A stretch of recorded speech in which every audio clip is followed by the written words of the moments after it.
It is my pleasure today to have with us a panel of professionals from across our province.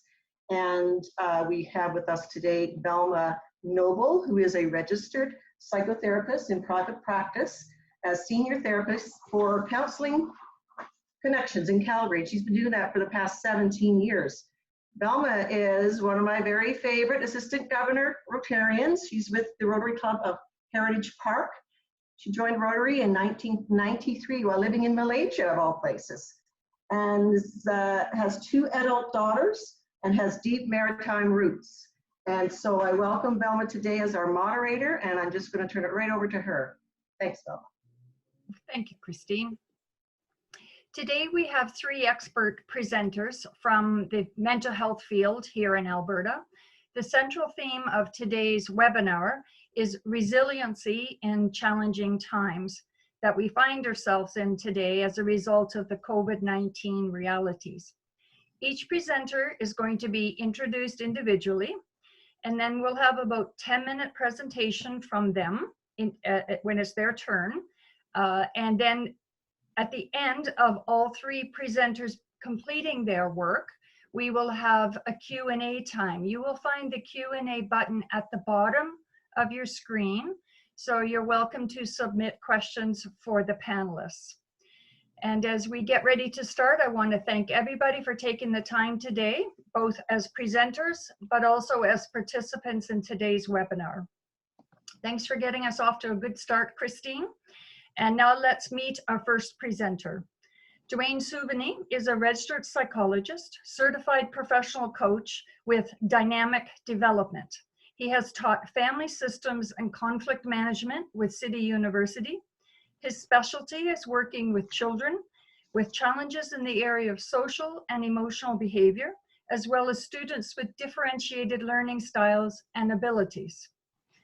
His presentation today is going to be drawing upon materials contained in the resource books, training manuals, and train the trainer sessions that he has developed for Alberta education. Duane has provided workshops locally, nationally, and internationally. We can anticipate a dynamic, humorous, thought-provoking presentation from him today with lots of practical information. Duane is past president of the Red Deer Rotary Sunrise Club, and he has facilitated presentations to Rotarians at the club, district, and international level, as well as with Rotary Friendship Exchanges. Take it away, Duane. Thank you. Just need to get my screen to be able to bring up my presentation.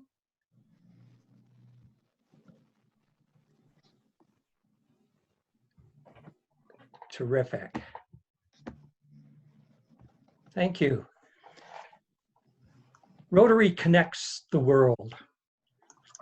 A powerful theme for this year that is even more relevant now than it ever has been. You personally, you as a member of the community and a member of Rotary have been impacted by the coronavirus, COVID-19. As many people have said, we live in unprecedented times. Unprecedented times that for some is very solemn. Solemn times impacting our mental health and wellness. This is a time for thought. It's a time for reflection and a time for action. Rotarians are people of action. Action, to act, to do. What can we do to maintain, or if necessary, regain our mental health and wellness? What can we do for our friends, our family, our coworkers, our fellow Rotarians who might be struggling at this time? The ABCs for Success provides practical suggestions that you can use and you can share with others to maintain, or if necessary, regain our mental and emotional health and well-being. A is for an attitude of appreciation. B, for the beauty of beliefs. And C, for cultivating connections. Next slide.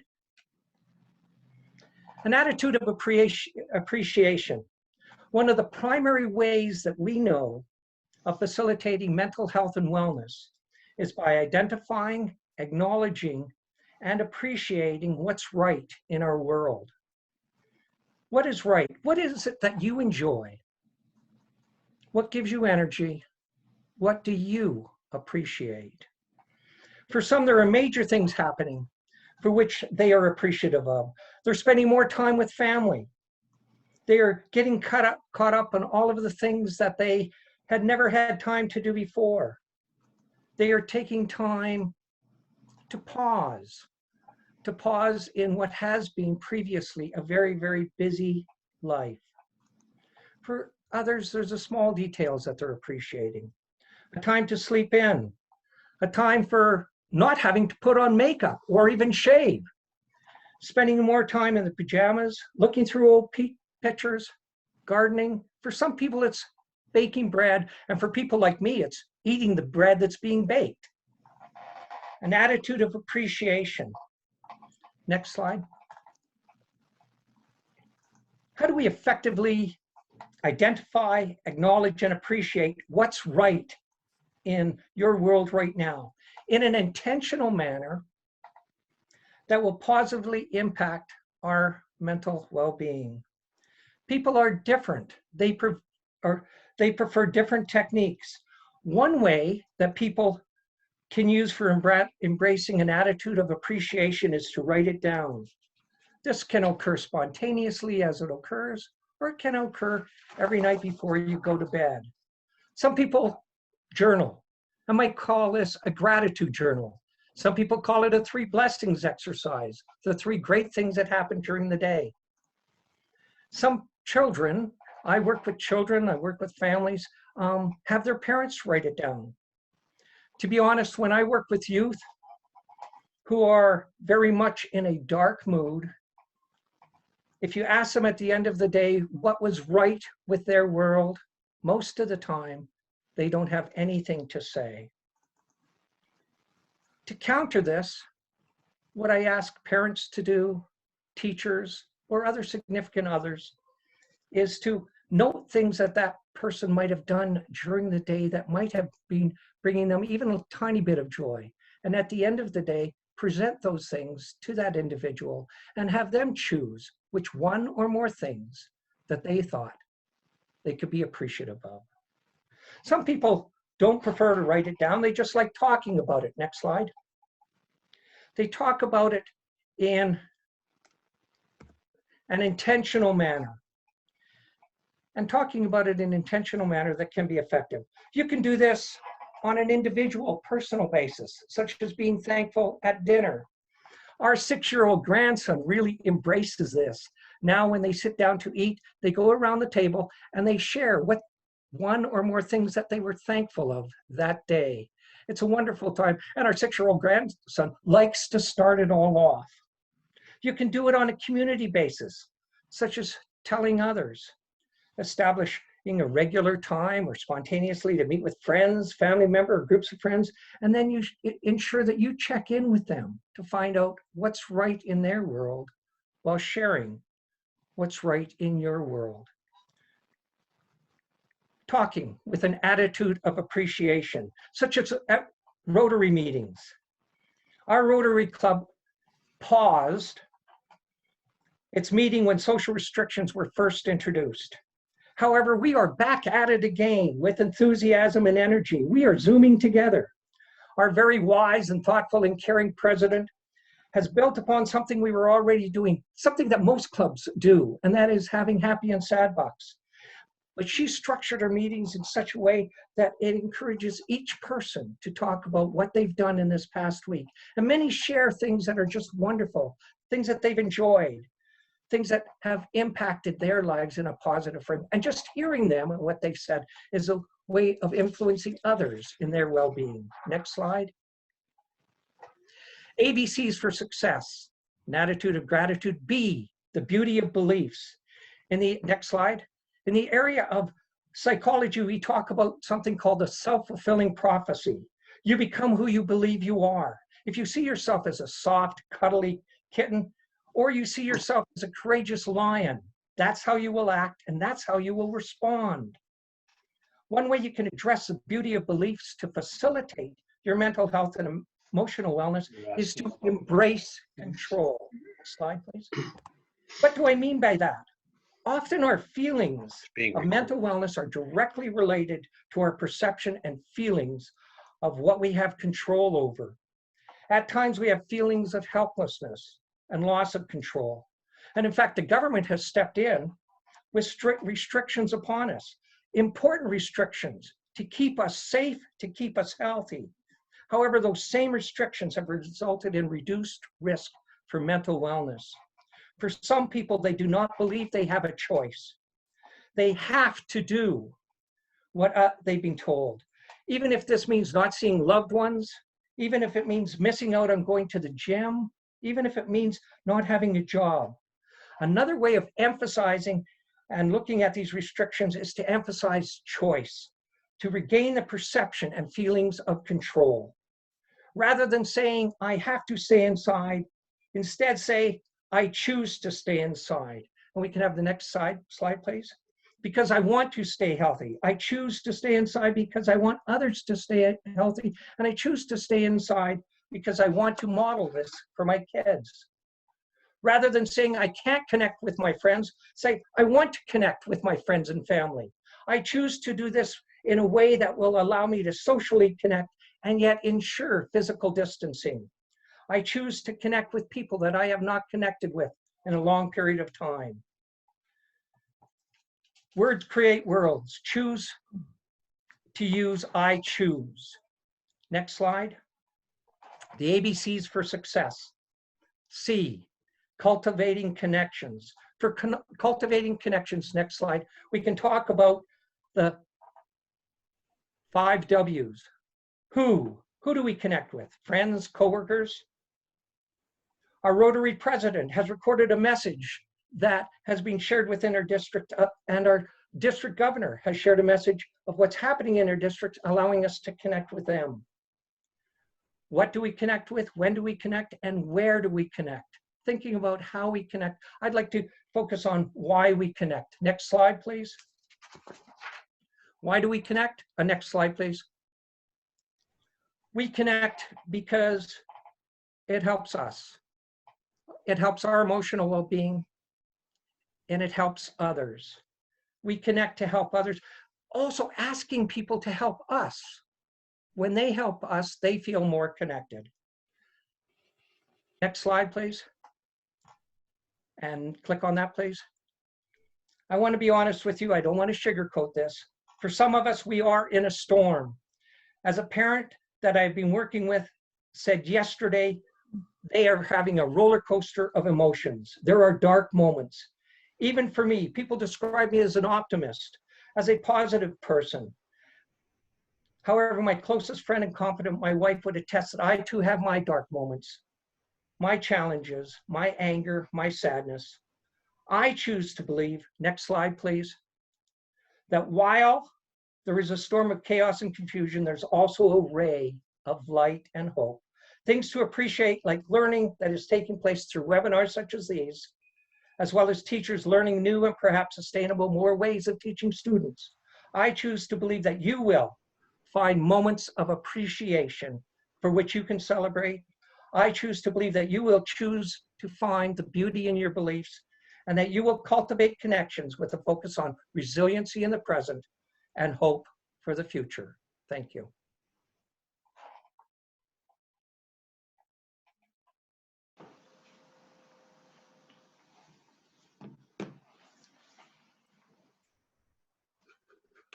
You're muted, Velma.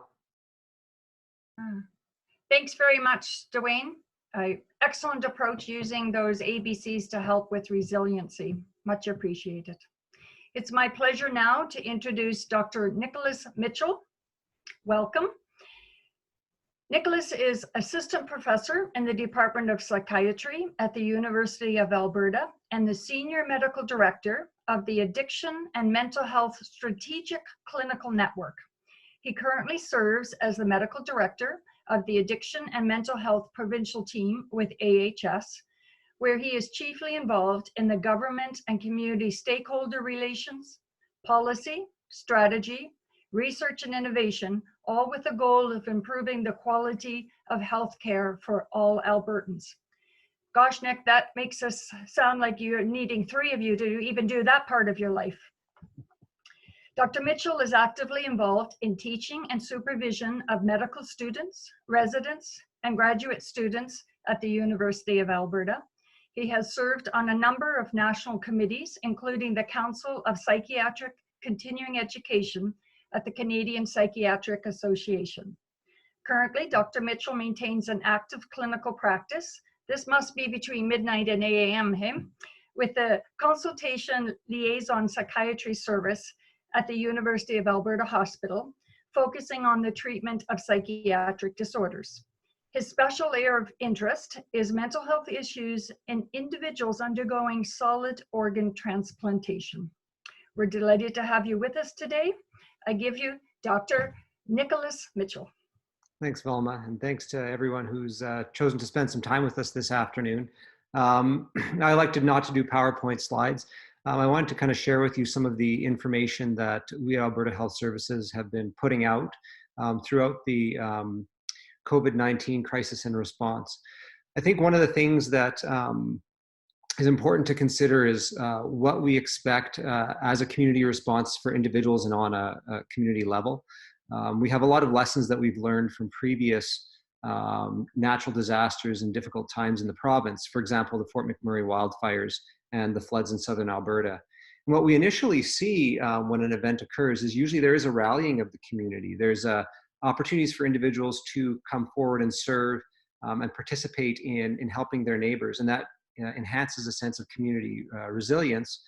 The challenge with an event like COVID is that it's a prolonged event. So it's not something that's occurring at one point in time, but as it stretches out, this can lead to challenges as people get burned out, get disillusioned, and over time, it adds to a sense of anxiety and anticipation of when this might end. Additionally, this is a bit different than things we've seen before, that this is occurring in a context where we also have a general economic slowdown. We have social distancing measures, which Dwayne referenced, which are different, things that maybe inhibit the way that we would normally interact with our friends and neighbors. And then we have other emergent and ongoing stresses. So for example, our friends in Fort McMurray have just gone through having a flood in their community as well. And so, as we see this uncertainty mounting, there's certain responses that are typical. And one of them is anxiety. People feel anxious when there are things that they can't anticipate. They can't anticipate the consequences of.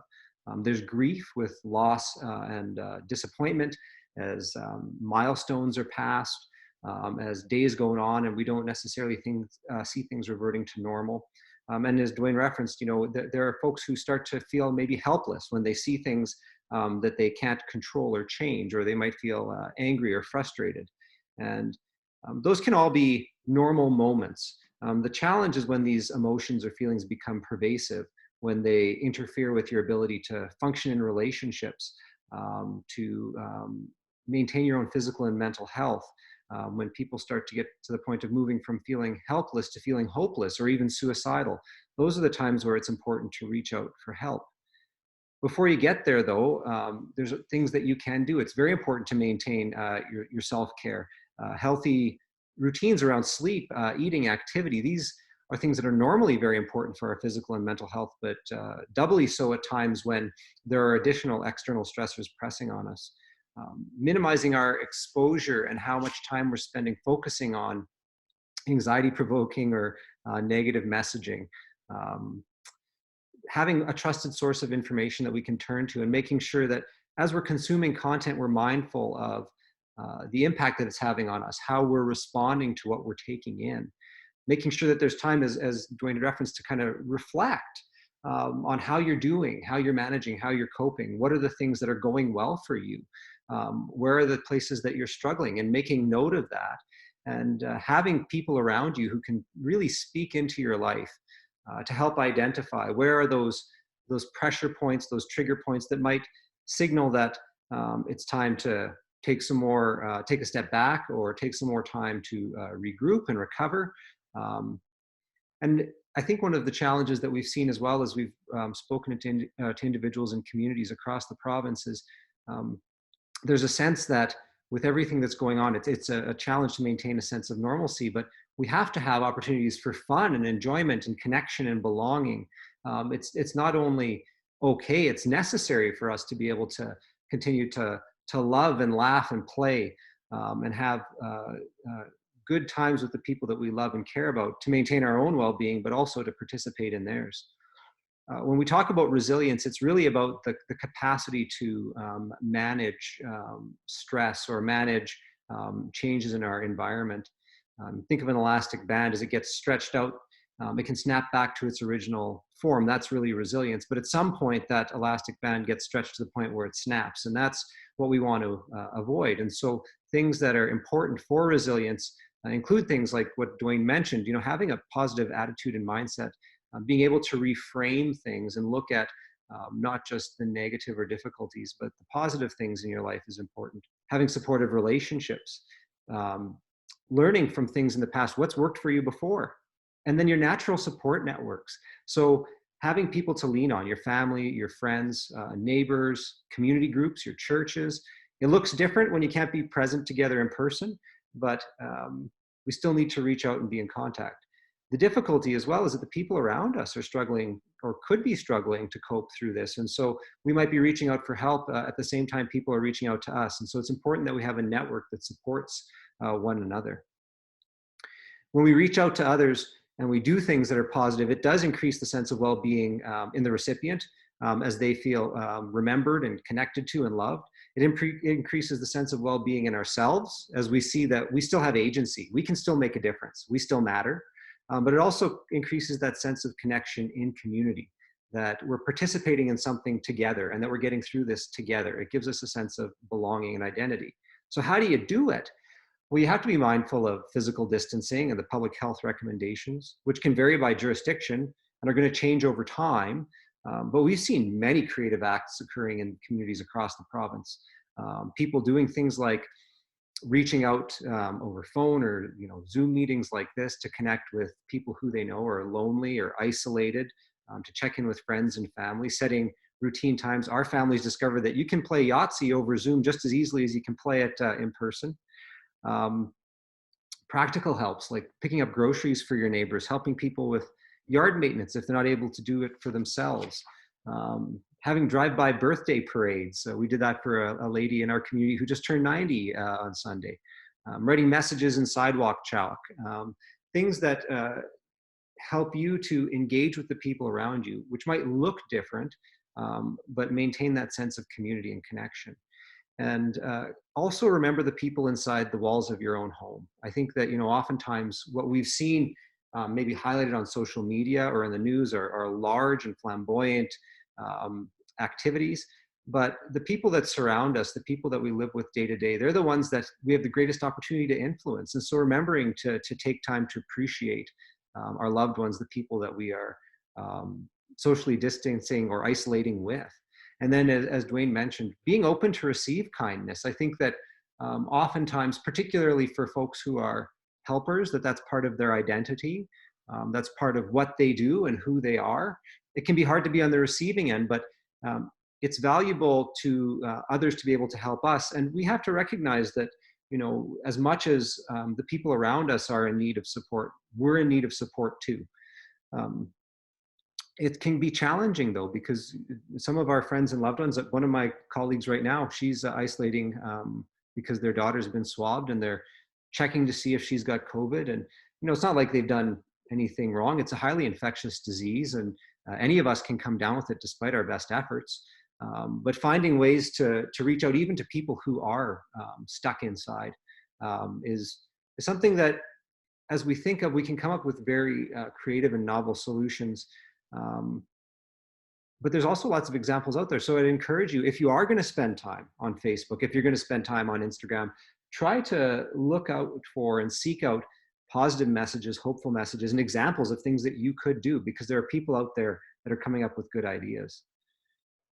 If that being said, things are getting to the point where you're struggling, where you might worry that you're depressed or anxious or one of your loved ones is, there are resources available that you can reach out to. And I think it's important that, we're honest about that despite our best efforts, despite us wanting to support one another. Some people are going to have a very hard time with this. People who already were struggling with depression and anxiety, people who might be more isolated or have more physical health conditions. And so if you go to the Alberta Health Services website, it's ahs.ca, there's a whole bunch of information under a section called Help in Tough Times that gives you some resources. There's helplines, there's that are local, that are provincial in nature. There's online resources that can help you to identify when you should be concerned or how you can support a loved one. And then this is my transition statement. There are community agencies. And so I was actually very happy that we were able to get David to join us, because the Canadian Mental Health Association is just one example, but there are many agencies and groups, community groups in our neighborhoods across the province who provide support, provide mental health support and practical help as well. And I encourage you to look out who's available to you in your community, who can you reach out to that can help you to support the people around you.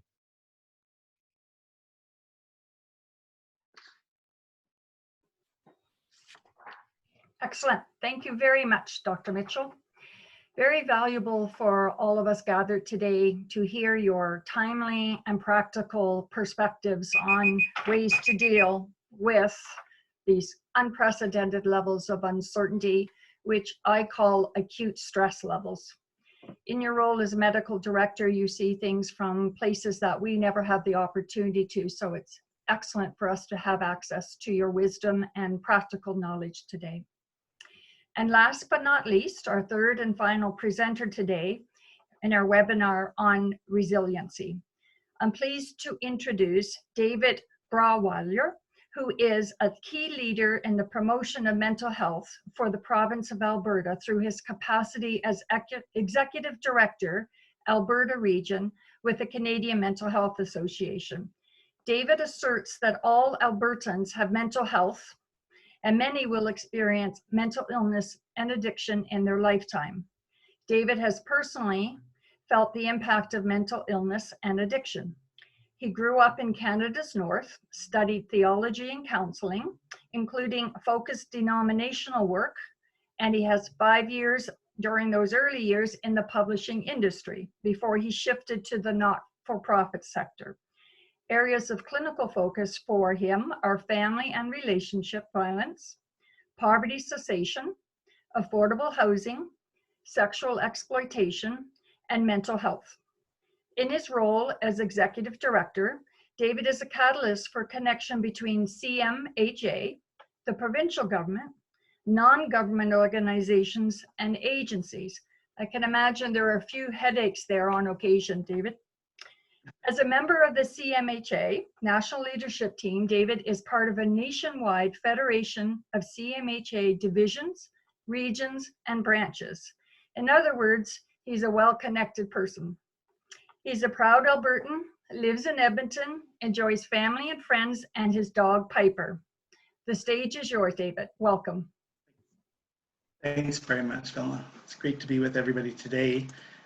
The Canadian Mental Health Association is well represented in many Albertan communities, and we have 9 regional offices basically in the largest cities in Alberta that do work not only in those cities but also across the province and across their regions. And then our office, the provincial office, coordinates and manages government relations, media and social media relations, as well as working on projects of provincial scope, which include projects with a focus on rural mental health, on post-secondary campuses, and supporting caregivers of children and youth who have a mental health concern. Next slide. What makes perhaps Canadian Mental Health Association a little psychology, psychiatry, social work, etc., is that CMHA began and is anchored really in the grassroots of community. We don't offer clinical supports in the sense of psychology, psychiatry, etc., but we focus on areas of peer support, so individuals who have lived experience and are in recovery from a mental illness are able to support others. Of course, it's a far more authentic journey be supported by somebody who has already been on that journey for a period of time. We do a variety of work across the province. Every CMHA region has a different combination of offerings, and that's largely because, again, the services that are provided come from the needs within the community. It also is what we are able to do or achieve with the almost 300,000 points of contact we have with Albertans each year has a lot to do with the available resources in those communities. And we're very grateful to the Government of Alberta for their support of much of our work at a very high level. We're also a registered charity. The Canadian Mental Health Association, as I say, has a broad spectrum of activities that are focused on easy access. In most cases, the supports and services they're offering are low or no cost, and our work is based on the knowledge as identified by the World Health Organization and many others that mental health is a basic human right, and all of us live with mental health. Some of us will experience mental illness. We also acknowledge and advocate that a fully developed step care model, which I'll talk a little bit about a little later, that model is needed in every province in Canada. And the existing and emerging mental health needs that existed before the COVID-19 pandemic already outstripped so many of the services and offerings that we have, as well as the ability for Albertans to access services.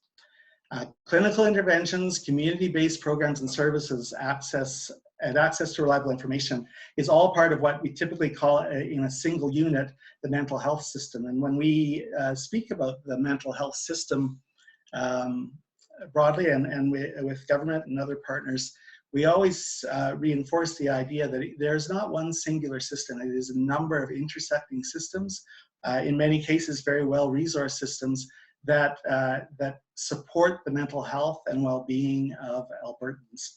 And why that's important is that we need to understand that all of us have a role, whether we are clinicians, whether we are patients, whether we are living in a community and we know that our neighbor is living with depression.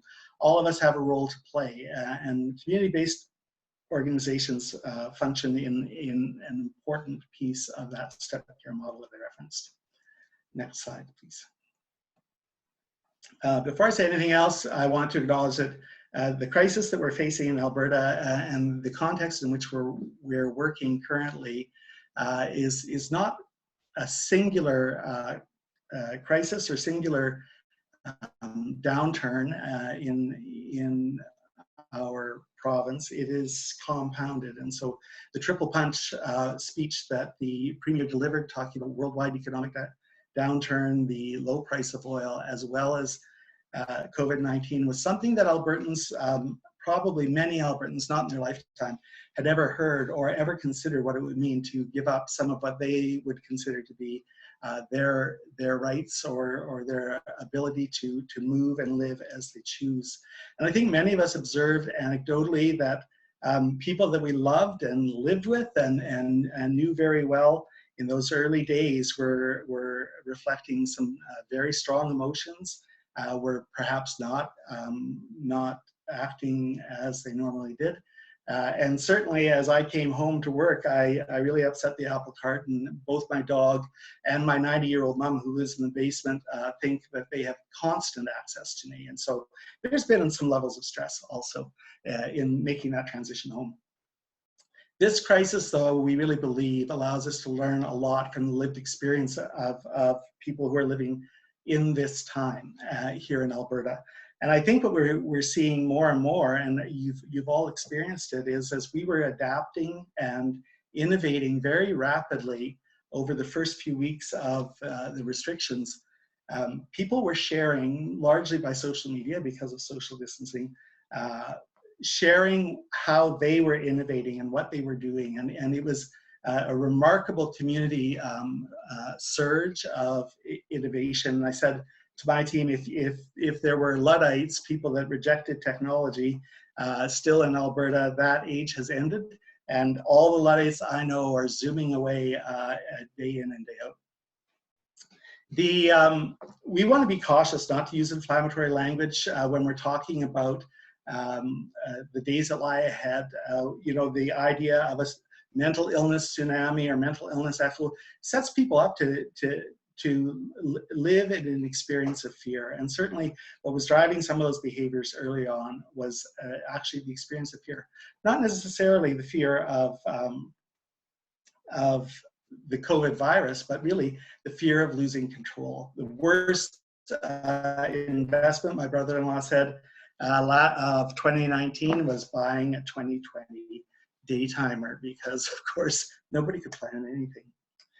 So in order for us to be able to move through this you know, unprecedented event, one of the ways to frame it is really to look at that when we have experienced, and when the world has experienced tremendous challenge, innovation and opportunity are always on the doorstep.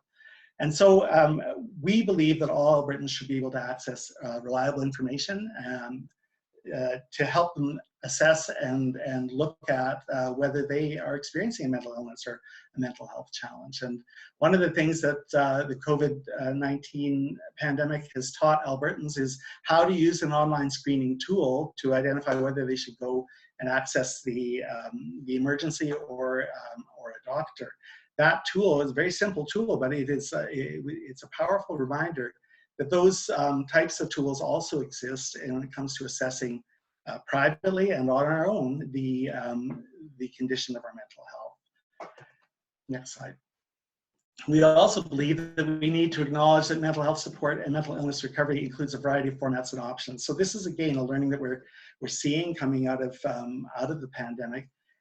We've learned that certainly every symptom when it comes to the pandemic didn't require a trip to the hospital or emergency rooms, etc. And that is also the case when it comes to concerns about our mental health. By and large, hospital emergency rooms and police interventions are not typically good for people's mental health. However, they play an important role when an emergency arises. And so that is where it makes a difference. And the pandemic has taught us that we can access reliable information and assessment in a number of ways. And I think that we're learning to discern the difference between noise. There's a lot of noise around the pandemic as opposed to to reliable information such as we're receiving from Dr. Henshaw. Finally, we believe we should be able to access the help we need rapidly and at low or no cost. This is not necessarily the case. There's actually a two-tier system when it comes to accessing mental health support, particularly on the clinical level. However, what we need to remember is that it's very hard for people, especially Albertans, to ask for help. And so we should be rewarding help-seeking behavior. Everyone has mental health. When they are concerned and when they are looking for help, they need to know where in their community to access that. That's part of the role that we play in communities. And we need to think about the fact that when it comes to mental health, all of us have it. So this is a population health approach that's required. The onset of pandemic in our population and every intersection of our society has shown that prevention and health promotion activities can be adopted rapidly by any given population. And the response to the pandemic was resourced and prioritized, and so Alberta's been largely successful in responding that way. Imagine an Alberta where the mental health system that has been epically underfunded over many, many decades. Imagine if it was resourced properly and if mental health and mental wellness was prioritized in our province. How quickly things could change. Thank you. Thank you very much, David. You've provided us some excellent insight as well as information about the resources that might be available both through CMHA and other community-derived groups for persons that are experiencing some level of challenge, including how to approach assessment. So again, thank you to all three panelists. Before I open it up to general questions, what I would like to invite is the three panelists to first have an opportunity to share comments that they might have for each other's presentations or any questions. So over to you in case there are things that you would like to comment on. We're all coming from different areas of the mental health field. So that is my invitation to you as panelists to allow you to have a little cross-pollination time. Well, maybe I want to just be very clear about something. When I talk about screening tools and accessing them online, etc., it's really important that we understand, along with the pandemic screening tool, that those are not diagnoses. Those are tools that help us determine what path we should be on. And often when we talk about screening tools, people go, oh, you don't want people diagnosing. We're not asking them to. We have lots of professionals in our community, like the doctors here on the panel, who can help with that. But it's the help-seeking behavior, and there's a high level of stigma still in our society that says perhaps it's safest to check at home or check online or listen to the feedback of those around us. I think that's really critical for us to understand before we start to move on. So I wanted just to clarify that. On point, David, and good clarification. Yeah, I'd just like to, reflecting on kind of what David was talking about, I think that there's a graded response, or there's so most folks, who are struggling really do well by reaching out to their natural support systems, by reaching out to their communities. For the vast majority of individuals, that's what they need, and that works best for them. And it's for those individuals who are struggling more significantly or don't have those support systems, or who have exhausted them, that's when we start looking at getting into the realm of more professional help. I think that the takeaway from that is just the importance of community, and I don't think that we can understate that, particularly at this time. Having people connected to one another is going to be the best thing we can do to support one another's wellness through this. And it is important to recognize that having emotions at this time is a very normal, typical reaction that we should be feeling a whole variety of emotions, everything from the appreciation of being able to be with family to the sadness of not being able to do some of the things that we might want to do. There is that, as Dr. Mitchell had mentioned, that those feelings of loss, of grief, of loss of control, those are normal human reactions, and we are people because we feel and we care, and it is important to have that whole range of emotions. It's when we get stuck, when we freeze, when we fall into not knowing what to do and can't think about what we need to do to get out of where we are. That's when it's important to seek that additional support. It's really valuable, because I think what Albertans are going to need by and large is not, I don't think we're going to flood the mental health system with needs. If anything, Albertans have had a collective experience of fear. And if you noticed, when in the regular business that we were doing as we moved into this pandemic period and with the restrictions in place, you could no longer just have a phone call or have a meeting until you first of all talked about how are you doing, and you had to be empathetic because you were having the same experiences. So people were sharing, and then they were checking to see if that was normal. All of you have only worn sweatpants for 4 days. So I can only see from here up, Dave. So I said I ironed a shirt today, not in vain. But moving forward, we will not be able as a society to pretend that it didn't happen. Yeah. We all have thousands of conversations about how we felt. Creating space for us to be able to talk about fear and loss of control is not the exclusive realm of clinicians or the hospital. It's really the place where Albertans come together around the coffee table, on the back porch, at a barbecue. But people are going to be processing that, and we will need to listen and support as well. In fact, if anything, my hope coming out of this would be, because I live in suburbia, right, where people drive into their garage, close the door, and then don't see their neighbors. And I think that, one of the big positives that's come out of this is, particularly with the nicer weather, everyone's outside and we're talking to each other. And when you ask someone, how are you doing? You don't get a pat answer of I'm okay, because everyone knows that doesn't make sense. You can't say I'm okay with what's going on. And so it's fostering opportunities for real connection in neighborhoods, which I'm hopeful will continue past this. Yes, I'm wanting to also make note that having human emotions is absolutely essential to our being alive, but our responses during crisis times like this pandemic, we have to be aware that we will probably point in one direction or the other emotionally, hypo or hyper. And we're more aware of the hyper as a rule, but we want to be also watching for the hypo. In other words, those who emotionally, when you check in to say, how are you really? Excellent, haven't been better. That we know from their nonverbals that isn't often the case, but it doesn't feel safe for them to be emotionally present. So just a note in that direction. All right. Anything else, panelists, before there are a couple, well, at least one question that I had noted has come in. All right.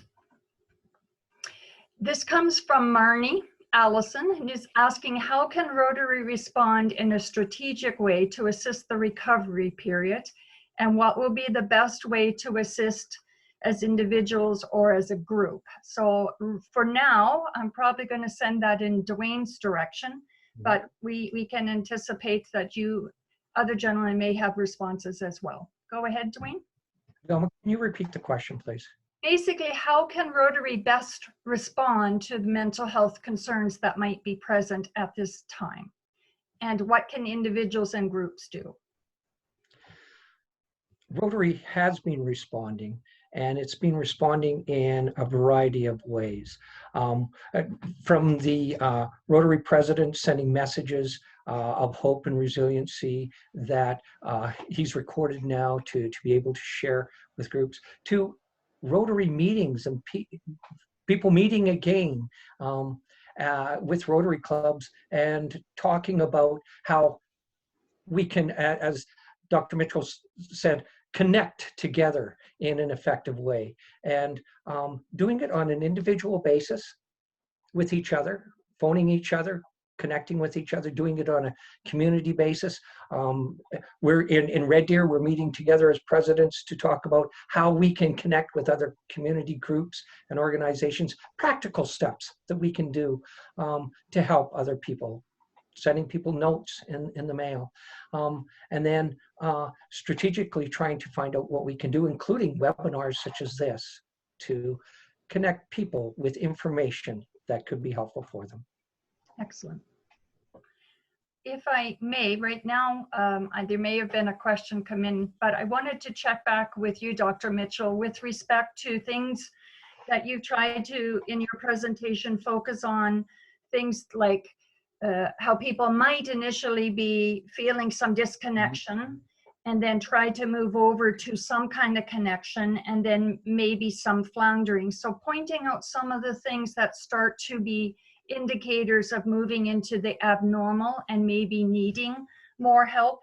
Things like isolation behaviors, things like turning cold shoulders to family members, like withdrawing. Could you maybe just emphasize a few more that you might want us as Rotarians to be watching for in our family and friendship circles? Sure. So, I mean, I think that as I think of these, there's kind of three domains. So the first one is really around your physical functioning. And so if you're noticing that you're not taking care of yourself, or that your loved ones aren't taking care of themselves in terms of things like making sure you're still getting sleep. If you can't sleep, you know, if you're so anxious that you can't sleep, or, you know, you see a significant change in their appetite or their eating, they seem to be either coping with food or they just don't seem to want to eat. People who, you know, I think that we all struggle with boredom through this. There are moments of boredom, but that's different than having persistently low energy or being ambivalent or feeling like you don't know what to do or how to start doing things.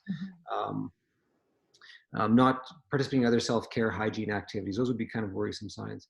On the mental health, you know, on more of the emotional side, it's people who are struggling with, you know, irritability, snappiness. You see a significant change, not just in their feelings that they can talk about. But if they're having difficulty identifying their feelings or naming them or managing them, or they're persistently irritable or anxious or moody, particularly if that isn't normal for them, if that's the way they've always been, well, then that's a different issue.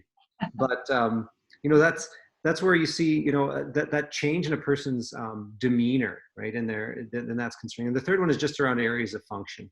When you have an inability to meet your day-to-day requirements of life. And I mean, that's changed for all of us in terms of what our day-to-day requirements are, but it can be as simple as things like participating in conversations and relationships, or if you can't concentrate, focus, complete tasks. I mean, that's when somebody might be starting to get overwhelmed, and I would be a bit more concerned as a clinician that, not necessarily that you'd even need clinical help at that point, but it's time to talk to somebody because there might be something going on. Excellent. Thank you very much. Anything from Dwayne, David around that, or ready for the next question? Just keep in mind that if you are in an emergency situation, you're uncertain how to proceed with the concern that you have for a loved one, that Alberta is well resourced with crisis numbers, and that 211 is information and referral services, very thorough coverage in most of Alberta. And I think the completion for full coverage will be October. And so remember that those resources are there. Remember that 911 is there when somebody is in danger or a danger to others.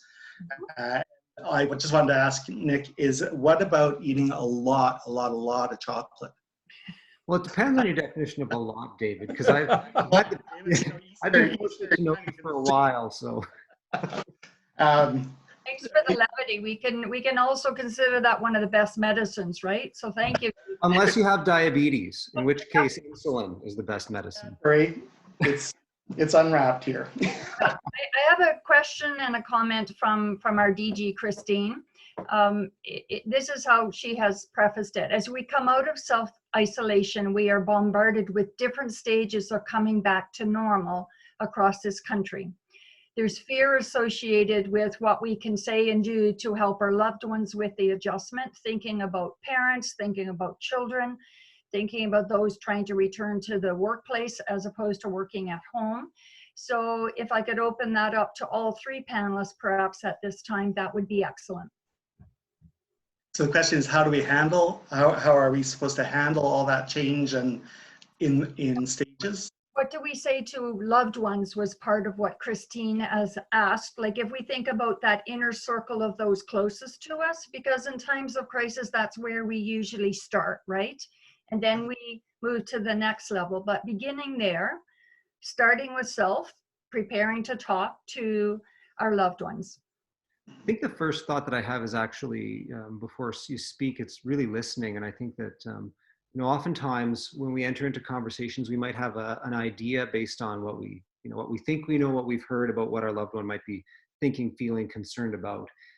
I've got 2 young children. And so one of the greatest moments of COVID has been my 8-year-old daughter called a family meeting because she was worried. And we talked to her about what she was worried about. Really worried that she wouldn't be able to go back to school in the fall, right? Which, I mean, that was what was on her heart. And so I think before you're responding, it's really creating the space to receive what somebody is giving you and acknowledge. I think it's important to, before we try to solve one another's challenges, because oftentimes we can't, it's just to empathize, acknowledge their feelings, and then, where possible, come alongside, make sure people know that you're available to them. There are some practical things that we can be doing. I mean, I think, there have been things that have been mentioned in terms of, sometimes it's things like, going out for groceries or that kind of stuff, or, but a lot of times it's making sure that people know you're available and practically having a routine or regularity around checking in. Okay. We noticed there was a particular lack, perhaps, as people were going into isolation and withdrawing from normal activities, a particular lack of resources to support parents to talk to their kids about what was going on, and because it happened very rapidly. One day they were in school and then they weren't, and there were a lot of loose ends for kids, and so we dug through the literature and looked very closely. But I mean, really, it's about listening to what they're asking. And we, as part of our movie viewing frenzy, we watched the movie about Mr. Rogers, and the guy never spoke without thoroughly listening to what the other person was saying. And it was a good reminder to a guy like me who talks a lot. But as we've also been told going into isolation to stage our activities. Don't do everything all at once. Don't clean out all your closets on the first day, because you're going to be at home for a while. I think it's the same thing coming out, right? We're going to have to think about staging it. I think that's the way that policymakers and the government are approaching it. It makes perfect sense, because a rapid reintroduction is a big deal. And beware of hyperbole, beware of over awfulizing things, because it doesn't help when you're thinking about going back to work to be told, and by the way, you're probably going to have a mental health crisis at some point. Maybe not right away, but over the next year or so. So we have to really be careful about throwing things out there that may make us sound very tuned in, but can actually drive a lot of fear in people. Wayne? Two things, and one follows on what you were saying, David, and that is things are going to be changing again, and there's big changes that are in the foreseeable future that happen quickly and rapidly. But it's taking a look at an individual basis and listening, as Dr. Mitchell had mentioned, listening carefully to what people have to say about what their expectations are and what will be happening, and take those big things that will be happening and break them down into the smaller bits. So sure, we're going to be going back to school in September. What are the things that we need to prepare to go to school? Well, at some point in time, we're going to go out and get school supplies, and we're going to do we're going to connect with friends. Breaking it down, those big things, those big changes that seem to be huge and maybe insurmountable, into the smaller steps that we can take and embrace the success along the way. And the second point is that I like somebody who referred to it as a flip back, flip forward. I think you mentioned it, Dr. Mitchell, previously, and that is, think about the times that we have been through a similar situation and talk about what we did at that point in time. We were all thrown into this really quickly, and we managed through it. And through that, we come up with resiliency. Resiliency just means that we've gone through an adverse event and we made it, and we have made it, and we will make it through this next change that's taking place. Let's take a look at that resiliency of what's happening right now for us when we've shown resiliency before, and embracing that with the hope for the future, what we want to see happening 6 months from now. And resiliency really draws on the experience, the fact that we've come through it, and also what we bring with us into the future. And I think that we've heard that in conversations, anywhere we're having a conversation, people saying, you know what, when this is over, I'm going to remember that I could connect with my grandkids lots of ways, not just one way, but it was scary at the start. I have grandkids. Thank you. I also want to underscore the aspects that I'm hearing being spoken to are the communication aspects. Listening is part of communicating, and saluting your 8-year-old daughter for saying, I want a family meeting. If we haven't had them before, it's a good time to illustrate some of the points from today's webinar, to be able to say, look, we are resilient, to talk about it as a family or as a couple. If we're not under the same roof and our families spread over different parts, to have a Zoom meeting and to talk about what we did well, like a strength-based approach. To make sure that we know the process of getting to social distancing was rapid, but we can take our time and negotiate together and navigate how to do a graduated reversal of that process. So we're not naming specifically the word communication, but it is vital to celebrate the resiliency we've shown, to talk about it, to let people name how they feel they've been resilient and how their family system and neighborhoods and communities have been resilient. So I want to celebrate that. And I again want to thank all of our panelists today, David, Nick, Dwayne, all of our participants today. And I apologize if we missed any questions. I addressed the ones that I saw come within the time frame where I could focus on them. So if there are any questions that are pressing, what I would like to do is read them as the webinar closes and then send them to the panelists. Would you agree to answer them if there are some pressing questions so we don't leave people hanging? Sure. Excellent. May I turn it back to you, Christine, for the last 30 seconds, give you a chance to speak. Again, thank you for this opportunity to serve, to meet you, and blessings. Stay well. Christine? Thanks, Velma. Thank you, panelists. A lot of good information here today. We have it recorded. We can refer back to it anytime. I love the openness. I love some of the kidding around. It's good to have humor. And it shows that we are resilient, and that's a term I love. And we have fortitude, and we are innovators. I mean, Western Canada, I don't know if there's anywhere else in the world that we have a medical system here like anywhere else. I mean, we are so fortunate. And I think that's something else when Dwayne was saying about writing down 3 good things today. Well, this is number 1 for me today as a good thing. So I'm going to write that down, Dwayne. Thank you for all who attended today. Please stay safe. Please look after yourselves, and good for the rest of this journey that we're all in together. And thank you with gratitude. Thank you all. Thank you.